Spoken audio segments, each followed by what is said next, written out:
Москва анталун яса котыртысны журналист яслыш аддишлем. Тадыри тыдмедысны выли регион ясыш журналист яслан уджен. Донбасс иш войтырвиш талысны, мыйна авенаны, медем быдлун даштыны юар яс.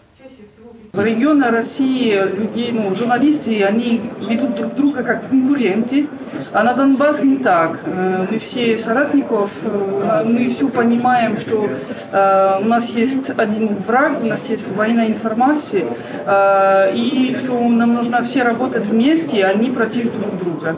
Все представители СМИ, которые здесь присутствуют, они, безусловно, в курсе происходящего в Донбассе. Но какие-то моменты, конечно, незнакомые, только мы должны им объяснить.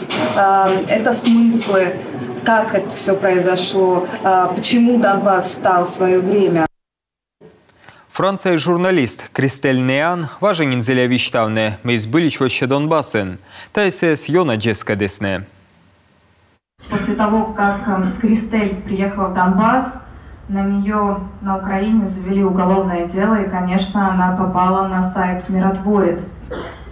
Там, кстати, вот отсюда не вижу, но там написано, что она нацистскую пропаганду. Да, это пропаганда российского нацизма и фашизма. Да. То есть люди на полном серьезе считают, что она пропагандирует нацизм и фашизм.